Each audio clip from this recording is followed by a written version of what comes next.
అందరికీ నమస్కారం. ఈరోజు మనం ఒక అద్భుతమైన, నిజం చెప్పాలంటే దాదాపు 99% మందికి అస్సలు తెలియని ఒక ప్రాచీన రహస్యం గురించి మాట్లాడుకోబోతున్నాం. అదేంటంటే కేవలం 5 నిమిషాలు, అవును, అక్షరాల 5 నిమిషాల సమయం కేటాయిస్తే చాలు మన ఇల్లు కేవలం ఇటుకల గోడల్లా కాకుండా ఒక ప్రశాంతమైన దేవాలయంలా ఎలా మారుతుందో ఈనాటి విశ్లేషణలో తెలుసుకుందాం.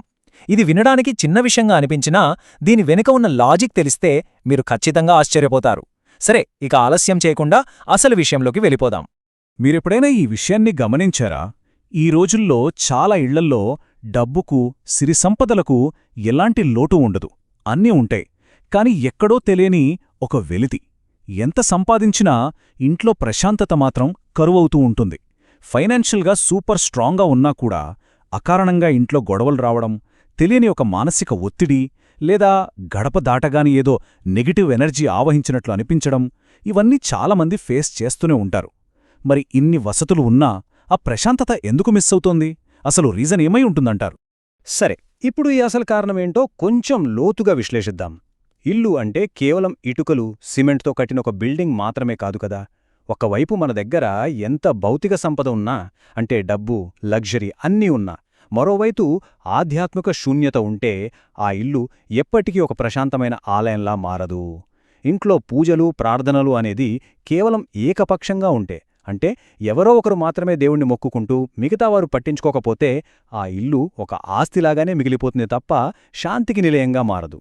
ఖచ్చితంగా చెప్పాలంటే ఈ భౌతిక సంపద, ఆధ్యాత్మిక శూన్యత, ఈ రెండింటి మధ్య ఉన్న గ్యాప్ వల్లే ఇంట్లో ఆ కలహాలు మొదలవుతాయి.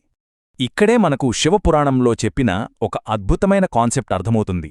అదే అర్ధనారీశ్వర తత్వం. మనందరికీ తెలుసు, సగం శివుడు, సగం పార్వతి. ఇక్కడ పార్వతీదేవి ప్రకృతికి సంకేతమైతే శివుడు పురుషశక్తికి సంకేతం. మన ఇళ్లల్లో జనరల్గా ఒక అపోహ ఉంటుంది కదా, పూజలు, వ్రతాలు ఇవన్నీ ఆడవాళ్లే చెయ్యాలి అని. అవునా? ఇల్లాలు పూజ చేసినప్పుడు ఆ ఇంటికి ప్రకృతి కరుణ దక్కుతుంది. అది 100% నిజం. కాని ఆ ఇంట్లో శివతత్వం, అంటే ఆ పురుషశక్తి కూడా పూర్తిగా మేల్కొనాలంటే ఇంటి యజమాని కూడా తప్పనిసరిగా ప్రార్థనలో పాల్గొనాలి. ఆ ఆధ్యాత్మిక బ్యాలెన్స్ కుదిరినప్పుడే కదా ఇంటి వాతావరణం పూర్తిగా మారేది. అయితే ఇక్కడే ఒక చిన్న ప్రాబ్లం ఉందండి. అసలు సమస్య ఎక్కడ మొదలవుతుందో తెలుసా? మగవారికి సహజంగానే మనస్సులో, అంటే వారి సబ్కాన్షియస్ మైండ్లో ఒక చిన్న అహంకారం ఉంటుంది. నేను సంపాదిస్తున్నాను, నా వల్లే ఇల్లు నడుస్తోంది, నేనే ఈ ఇంటికి బాస్ అనే ఒక ఫీలింగ్ వాళ్ళకి తెలియకుండానే నాటుకుపోతుంది. దీన్నే మనం ప్రొవైడర్ ఈగో అనొచ్చు. ఈ ఈగో అలా పెరిగే కొద్దీ ఏమవుతుందంటే ఆటోమేటిక్గా కోపం, చిరాకు, డిప్రెషన్ వచ్చేస్తాయి. ఆఫీస్ టెన్షన్, బిజినెస్లో ఉండే విపరీతమైన ఒత్తిడి వాళ్ల మెదడును తొలిచేస్తుంటాయి. మరి ఆ ఎఫెక్ట్ అంతా ఎక్కడ పడుతుంది? ఖచ్చితంగా కుటుంబ వాతావరణం పైనే కదా. కానీ ఒక్కసారి ఆలోచించండి. ఎప్పుడైతే ఒక వ్యక్తి ఉదయాన్నే దేవుడి గదిలోకి వెళ్ళి ఆ దేవుడి ముందు 2 చేతులు జోడించి తలదించి నమస్కరిస్తాడో ఆ ఒక్క క్షణంలో అతని మైండ్లో ఒక పెద్ద సైకలాజికల్ షిఫ్ట్ జరుగుతుంది.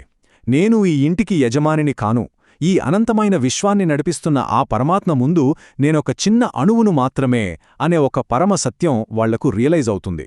అలా తలదించిన మరుక్షణం ఏమవుతుందంటే వారి మనస్సులో ఉన్న ఆ బరువైన అహంకారం, ఆ బాస్ అనే ఈగో మొత్తం కరిగిపోతుంది. బయట సమాజంలో వాళ్లు ఎంతటి గొప్ప పొజిషన్లో ఉన్నా ఆ దేవుడి ముందు నేను కేవలం భక్తుడిని మాత్రమే అనే ఆ ఫీలింగ్ వారి థింకింగ్ ప్రాసెస్నే ఎంతో పాజిటివ్గా మార్చేస్తుంది. ఈ విషయంలో మూలాల ద్వారా మనకు తెలిసిన ఒక ఆశ్చర్యకరమైన నిజమేంటంటే, ఇలా ఆ అహంకారాన్ని పక్కన తెట్టి దేవుడికి తలవంచడం వల్ల పురుషులలో స్ట్రెస్ లెవెల్స్ ఏకంగా 80% తగ్గిపోతాయట. నమ్మశకంగా లేదు కదూ, కానీ ఇది నిజం. మనసు మీద ఉన్న ఆ బరువు దిగిపోయినప్పుడు ఆటోమేటిక్గా ఆ వ్యక్తి ఎంతో కూల్గా, ప్రశాంతంగా ఉంటాడు. ఇంట్లో యజమాని అలా ప్రశాంతంగా ఉన్నప్పుడు ఆ ఇంట్లో ఇక గొడవలకు చోటెక్కడుంటుంది చెప్పండి? ఆ ఇల్లు ఆటోమేటిక్గా ఒక ప్రశాంతమైన వాతావరణంగా మారిపోతుంది. ఇక పిల్లల గురించి ప్రత్యేకంగా చెప్పనక్కర్లేదు. పిల్లలు మనం చెప్పేది ఎప్పుడు వినరు కదా, కాని మనం చేసేది మాత్రం ఖచ్చితంగా చూసి నేర్చుకుంటారు. వాళ్ల దృష్టిలో నాన్నంటే ఒక సూపర్ హీరో. అలాంటి పవర్ఫుల్ హీరో ప్రతిరోజు దేవుడి ముందు అంత వినయంగా తలవంచి ప్రార్థించడం చూసినప్పుడు వాళ్ల మైండులో ఒక బలమైన ముద్ర పడిపోతుంది. నా తండ్రి ఒక ఉన్నతమైన శక్తికి తలవంచుతున్నాడు, సో నేను కూడా అంతే వినయంగా ఉండాలి అనే ఒక గొప్ప సంస్కారం వారికి వాటంతటా అవే అలవడతాయి. ఈ చిన్న అబ్జర్వేషన్ వాళ్ళను భవిష్యత్తులో చెడు వ్యసనాలకు బానిసలు కాకుండా ఆపుతుంది. అలాగే ఎంత కష్టమొచ్చినా సరే డిప్రెషన్లోకి వెళ్లకుండా ఒక బలమైన మానసిక స్థైర్యాన్నిస్తుంది. ఇదంతా ఒక ఎత్తైతే ఇంట్లోని ఇల్లాలుపై కూడా ఇది అద్భుతమైన ప్రభావాన్ని చూపుతుంది. మన పురాణాల్లో జనక మహారాజు గురించి వినే ఉంటారు. ఆయన స్వయంగా నిత్యం ఇంట్లో పూజలు చేసేవాడట. అందుకే ఆ ఇంట్లో అంత గొప్ప సంస్కారం వెల్లివిరిసింది అంటారు. ఒక భర్త అలా దేవుడి ముందు నిలబడి ప్రార్థన చేస్తున్నప్పుడు భార్య మనసులో ఒక బలమైన సైకలాజికల్ సెక్యూరిటీ వస్తుంది. నా భర్త మమ్మల్ని కాపాడే ఆ దేవుణ్ణే నమ్ముకున్నాడు అన్న ధైర్యం అది. ఆ ఫీలింగ్ వాళ్లకు అద్భుతమైన మానసిక భద్రతను, ఆనందాన్ని ఇస్తుంది. ఈ ఒక్క విషయం చాలు భార్యాభర్తల మధ్య బంధం మరింత స్ట్రాంగ్ అవడానికి, ఏళ్లు గడిచినా వారి మధ్య ఎలాంటి డిస్టర్బెన్సెస్ రాకుండా ఆపడానికి. ఇది నిజంగా ఆర్థికపరమైన స్థిరత్వం గురించి ఒక అద్భుతమైన సూత్రాన్ని మనకు వివరిస్తోంది. లక్ష్మీదేవి సంపదకు అధిదేవత అని మనకు తెలుసు. కాని ఆమె ఎప్పుడూ చంచలమైనది, ఒకచోట అస్సలు స్థిరంగా ఉండదు గదా. అయితే పురాణాలేం చెబుతున్నాయంటే ఎక్కడైతే నారాయణుడుంటాడో అక్కడే లక్ష్మీదేవి స్థిరంగా ఉంటుందట. ఇక్కడ నారాయణుడంటే కేవలం దేవుడు మాత్రమే కాదుండోయ్. దాని అర్థం ధర్మం మరియు క్రమశిక్షణ అని. ఒక ఇంటి యజమాని ఉదయాన్నే నిద్రలేచి ఒక క్రమశిక్షణతో ప్రార్థన చేస్తున్నాడంటే ఖచ్చితంగా ఇంట్లో సంపద స్థిరపడుతుంది. ఎందుకంటే ధర్మమున్నచోటే సంపద ఎప్పుడూ లంగరు వేసుకుని నిలబడుతుంది. దీనికి తోడు మరో అత్యంత ఆసక్తికరమైన విషయమేంటంటే శబ్ద తరంగాల శక్తి, అంటే సౌండ్ వైబ్రేషన్స్ యొక్క పవర్. మగవారు తమ నాభి నుండి, అంటే గొంతు లోతుల్లో నుండి మంత్రాలను ఉచ్చరించినప్పుడు ఆ నిర్దిష్టమైన ఫ్రీక్వెన్సీ వల్ల వెలువడే సౌండ్ వైబ్రేషన్స్ ఇల్లంతా వ్యాపిస్తాయి. మీరు నమ్ముతారో లేదో కాని ఈ పవర్ఫుల్ శబ్దతరంగాలు భౌతికమైన ప్రదేశంలో ఉన్న దరిద్రాన్ని, అలాగే నెగిటివ్ ఎనర్జీని పూర్తిగా పారద్రోలుతాయని మన మూలాలు స్పష్టంగా చెప్తున్నాయి. అంటే ఇది కేవలం ఆధ్యాత్మికత మాత్రమే కాదు, ఇందులో ఎంతో లోతైన సైన్స్ కూడా దాగి ఉందన్నమాట. అలాగే గరుడ పురాణంలో మరో అద్భుతమైన విషయముంది. పితృదేవతల ఆశీర్వాదాలు ముఖ్యంగా వంశంలోని మగవారు చేసే ప్రార్థనల ద్వారానే నేరుగా ఇంటికి చేరుతాయట. అంతకన్నా గొప్ప విషయమేంటంటే ఇలా ఉదయాన్నే చేసే ప్రార్థన వల్ల ఆ ఇంటి చుట్టూ ఒక అదృశ్య రక్షణ కవచం ఏర్పడుతుంది. దీన్నే మనం ఒక ఆధ్యాత్మిక లక్ష్మణరేఖ అనొచ్చు. ఈ కవచం ఉండడం వల్ల బయట నుండి వచ్చే ఎలాంటి నెగటివ్ ఎనర్జీ గాని, అనారోగ్యాలు గాని, లేదా సింపుల్గా చెప్పాలంటే ఆ నరదృష్టిగాని ఈ గీతను దాటి లోపలికి రాలేవు. ఇది మన కుటుంబానికి లభించే ఒక ఇన్విజిబుల్ ప్రొటెక్షన్ అని చెప్పొచ్చు. ఇదంతా విన్నాక మీకొక డౌట్ రావచ్చు, ఇవన్నీ జరగాలంటే రోజు గంటల తరబడి కూర్చుని పూజలు చేయాలేమో అని. అసలు మ్యాజిక్ ఇక్కడే ఉందండి.